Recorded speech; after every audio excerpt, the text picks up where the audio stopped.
প্রবাসীরা নাকি দেশে টাকা না পাঠালে তাদের পাসপোর্টও রিনিউ হবে না। আবার যেসব প্রবাসী অন্য দেশের পাসপোর্ট বহন করেন কিন্তু বাংলাদেশের নাগরিক এবং তাদের পাসপোর্টে নো ভিসা সিল আছে, ওটাও নাকি নবায়ন হবে না। এরকম একটা বক্তব্য দিয়েছেন জয়পুরহাট 2 আসনের এমপি সাইদ আল মাহমুদ স্বপন সাহেব। আমি প্রথম বিশ্বাস করিনি জানেন, কিন্তু ভিডিও দেখার পরে, ভিডিও তো আর মিথ্যা কথা বলে না, তখন আমি চিন্তা করলাম যে একটা লোক কত বড় গাধা হতে পারে, কত বড় ছাগল হতে পারে, কত বড় গন্ডার হতে পারে, কত বড় হনুমান হতে পারে। আমার কাছে যদি এর চেয়ে আরো কঠিন গালি আসতো আমি তাও দিতাম। পৃথিবীর একটা দেশ দেখান তো যেখানে এই ধরনের নিয়ম আছে, একটা দেশ, সিম্পল একটা দেশ। পৃথিবীর কোথাও এরকম নিয়ম নাই। প্রবাসীরা প্রবাসে যায় বিভিন্ন কারণে।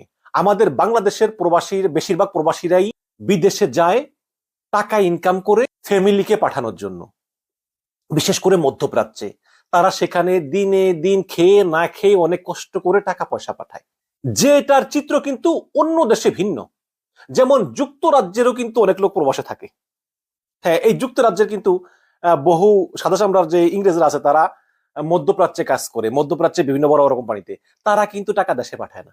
তারা করে কি, তারা পরিবার নিয়ে যায়, ওই জায়গায় থাকে, ওই জায়গায় কাজকর্ম করে, ওই জায়গায় টাকা খরচ করে। এরকম আছে।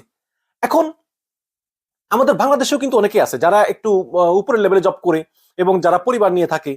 তারা তারা বাংলাদেশে টাকা পাঠানোর প্রয়োজন হয় না, কারণ তাদের সব পরিবারই সেখানে।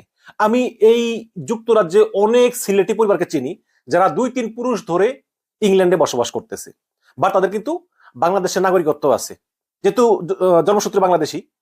কিন্তু ওদের বাংলাদেশে টাকা পাঠানোর প্রয়োজন হয় না, কারণ সবার স্বজন লন্ডনে আছে। তাহলে ওদের যে পাসপোর্টে নো ভিসা আছে ওইটা তারা নবায়ন করবে কিভাবে? তারা তো বাংলাদেশে টাকা পাঠায় না, পাঠানোর প্রয়োজন নাই। অনেক প্রবাসী আছে, এমনকি মধ্যপ্রাচ্যও আছে, পরিবার নিয়ে থাকে, বাংলাদেশে টাকা পাঠানোর প্রয়োজন পড়ে না। হয়তো বৃদ্ধা বাবা মা ছিল, মারা গেছে, এখন দরকার নেই। মানে এদের জ্ঞানটা কি আপনি বলেন? মানে হয়েছে কি, শেখ হাসিনা তো মনে করেন যে আজকে 15 বছর ধরে জোর কইরা ক্ষমতায় আছে, তাই না?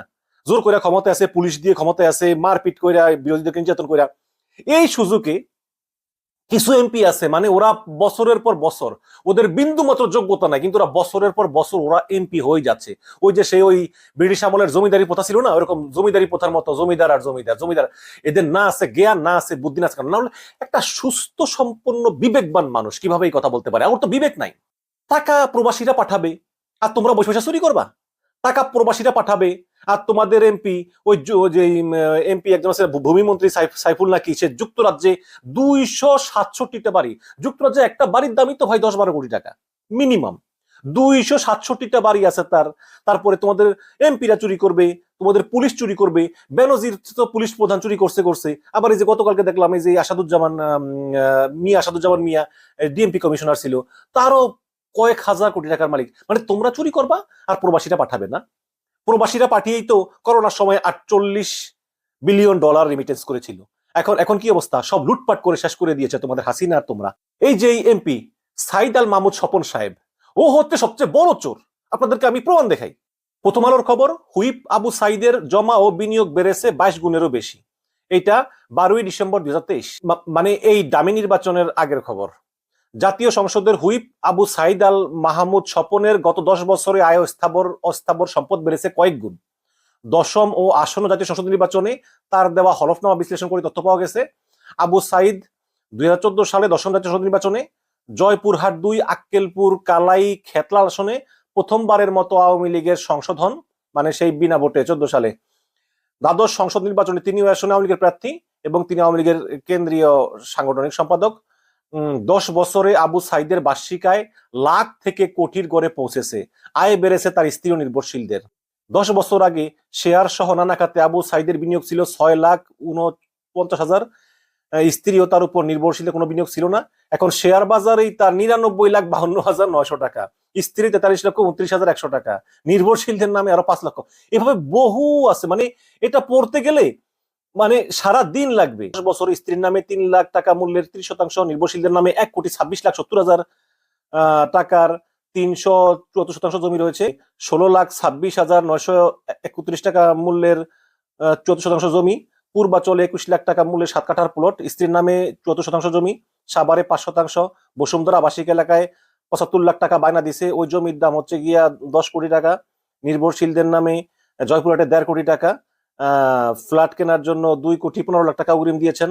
স্ত্রীর নামে আগের থাকা বাড়ির পাশাপাশি একটা ফ্ল্যাট কেনার জন্য আরো 1 কোটি টাকা অগ্রিম দেওয়া হয়েছে। বেসরকারি খাতে বিদ্যুৎ উৎপাদন এবং বিপণন ব্যবসার সঙ্গে জড়িত আবু সাইদের নগদ টাকা মাত্র 4 লাখ, নগদ টাকা মাত্র 4 লাখ।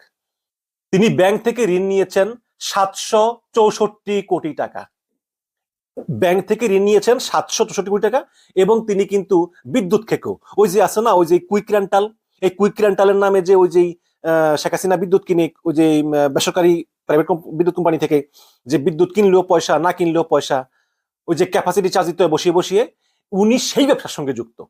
তার মানে এই দেশটাকে যত ভাববে চেটে পুটে খাওয়া যায়, পঙ্গু করা যায়, এই আবু সাইদ আল স্বপন সেরকম একজন মানুষ।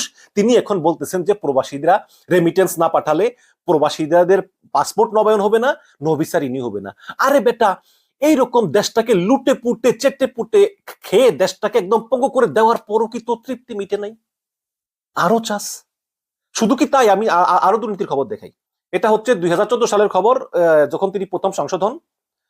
লিখেছে, সাংসদ না হয়েও নিজের আয় প্রায় 12 গুণ বাড়িয়েছেন আওয়ামী লীগের জয়পুরহাট জেলার শাখার সাংগঠনিক সম্পাদক ও আবু সাইদ আল মাহমুদ স্বপন ও তার স্ত্রী মেহবুবা আলম। মানে এমপি হওয়ার আগের খবর। গত 5 বছরে হয়েছেন কোটিপতি। 5 বছরের কোনো জমি না থাকলেও এখন তিনি 8.5 একর জমির মালিক। সব মিলিয়ে তার এবং তার স্ত্রীর 1,40,00,000 টাকার সম্পদ রয়েছে। এবং তিনি বলেছেন যে এসব তিনি মাছ চাষ থেকে আয় করেছেন। এরপরে আরো আরো বহু, এগুলো আসলে আর বলতে ইচ্ছা করে না, এগুলা বলতে ইচ্ছা করে না। এগুলা সবই একই অবস্থা। মানে দুর্নীতি, চোরের খনি এই দেশটা। দেখুন, যদি দেশে একটা সুষ্ঠু গণতন্ত্র থাকতো, সুষ্ঠু নির্বাচন থাকতো, তাহলে ওর মতো লোকের একটা মেথর হওয়ার যোগ্যতা আছে। আরে ওকে মেথর বললেও তো মেথরের অপমান করা হয়। পাসপোর্ট এটা হচ্ছে একটা নাগরিক অধিকার, এটা কারো দয়া না। কিন্তু বাংলাদেশের প্রত্যেকটা নাগরিকের পাসপোর্ট পাওয়ার অধিকার আছে। এটা কোনো দয়া না, এটা কোনো রাষ্ট্রের কোনো ডিসিশন নেওয়ার বিষয় না। তাদের পাসপোর্টের অধিকার আছে, তাদের নো ভিসা রিনিউর অধিকার আছে। সেখানে প্রবাসীরা টাকা পাঠালো কি পাঠালো না, এগুলো কোনো সাবজেক্ট ম্যাটার করে না, পৃথিবীর কোনো দেশে করে না, বাংলাদেশেও করে না। আর এই লোকটা, মানে আমার খুব গালি দিচ্ছে কথা, জানেন? মানে এই ছাগল, ও কত বড় ছাগল, ও এই ধরনের কথা বলে।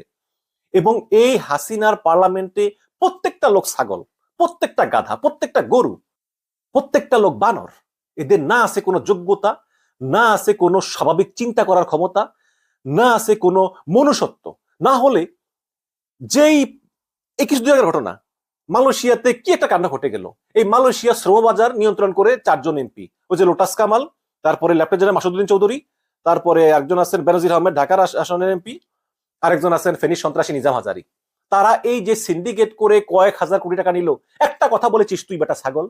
এখন যদি প্রবাসী টাকা না পাঠায়, ওদের পাসপোর্ট দিবে না, রিনিউ করবে না, এই কোন দেশে আছি আমাকে বলেন? মানে আমার এত মেজাজটা খারাপ লাগতেছে, আমি আসলে আর কোনো কথা বলতে পারতেছি না, আর কোনো কথা বলতেছি না ভাই, মাফ করবেন। আল্লাহ হাফেজ।